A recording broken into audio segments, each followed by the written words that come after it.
Buenas noches, estimado doctor. En este video eh, realizaré un análisis sobre la resolución sobre los delitos contra la fauna silvestre de la provincia de Galápagos. Para empezar, hagamos un análisis desde las infracciones penales establecidas en el COI. En este contexto, la resolución se fundamenta principalmente en el artículo 247 del Código Orgánico Integral Penal, que tipifica los delitos contra la flora y fauna silvestre, sancionando las conductas como capturar, recolectar, extraer o tener especímenes de especies protegidas, especialmente cuando se trata de especies amenazadas o en peligro de extinción, y de que el hecho ocurre dentro del Sistema Nacional de Áreas Protegidas, como lo es el caso de Gala. En este caso se configura plenamente el tipo penal, ya que el procesado fue encontrado en flagrancia, tiene en su poder iguanas marinas y terrestres, especies endémicas protegidas, y actuó dentro del Parque Nacional Galápagos, lo que activa las circunstancias agravantes del artículo 247, los numerales uno y 2. Asimismo, la aplicación del procedimiento abreviado que se encuentra en el artículo 634 al 639 del COIP es jurídicamente válida, pues la pena máxima no supera los 10 años. Existe aceptación expresa del hecho y se respeta el debido proceso. La sentencia también desarrolla correctamente el concepto de reparación integral, comprendidas en el artículo 77 y 78 del COI, reconociendo que la naturaleza es víctima directa del delito, lo que refuerza el enfoque garantista y biocéntrico del sistema penal ecuatoriano. Bien, ahora analicémoslos desde las ordenanzas municipales y el COTAD.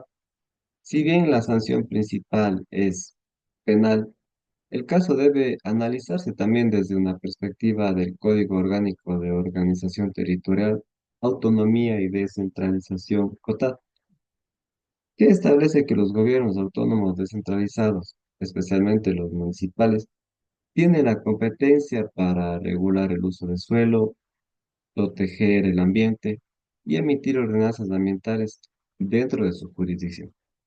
En Galápagos, estas competencias se ejercen de manera especial y restringida debido a su régimen especial de conservación. Aunque el ilícito no se sanciona directamente vía ordenanzas municipales, estas normas complementan el régimen penal, refuerzan la prohibición de extracción y tenencias de fauna silvestre y justifican medidas administrativas adicionales, como lo son las restricciones de ingreso o permanencias coherentes con la prohibición de residir o transitar impuestas al sentenciar. Por tanto, el ámbito de aplicación del COTAD no entra en conflicto, sino que más bien coadyuva al cumplimiento de la sentencia penal y a la protección territorial del ecosistema.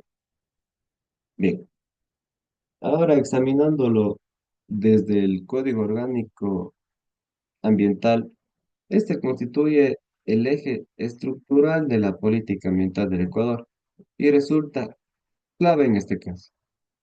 Desde el COA se destacan tres elementos esenciales. El primero, la naturaleza como sujeto de derechos, ya que el fallo se alinea con el COA al reconocer que la biodiversidad es un bien jurídico autónomo y merece la protección, más allá de la afectación humana directa.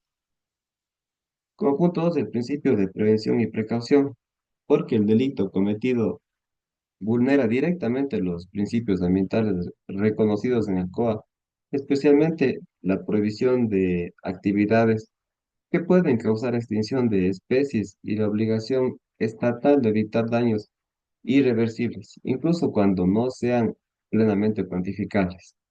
Y como punto número 3, la responsabilidad ambiental, ya que el COA establece que quien cause daño ambiental está obligado a reparar, restaurar, compensar. La resolución recoge este mandato al imponer una reparación económica, aun reconociendo que el daño ecológico es inmaterial e irreversible, lo que evidencia una correcta aplicación del enfoque de responsabilidad objetiva ambiental. Bien, continuando con nuestro análisis ahora, hablemos desde el contexto del reglamento al Código Orgánico del Ambiente. El reglamento desarrolla operativamente las disposiciones del COA y resulta clave para entender la valoración técnica del daño ambiental. En este caso, los peritos del Parque Nacional Galápagos actúan conforme al reglamento.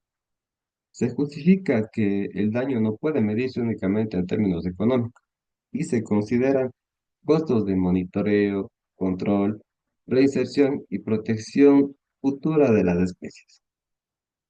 Aunque no se fija un monto exacto por cada daño ecológico, el juez aplica el principio de indubio pro natura, optando por una decisión más favorable a la protección ambiental, lo cual es plenamente coherente con el reglamento y con el artículo 395, numeral 4 de la Constitución.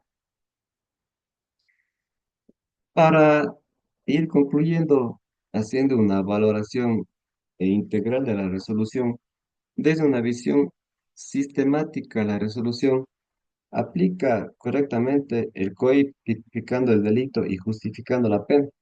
Reconoce la naturaleza como víctima conforme a la Constitución y al COA.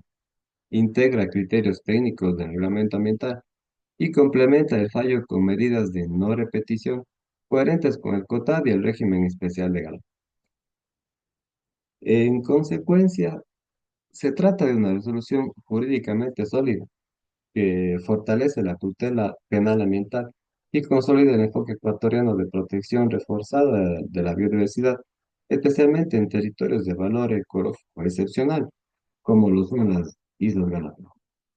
Muchas gracias.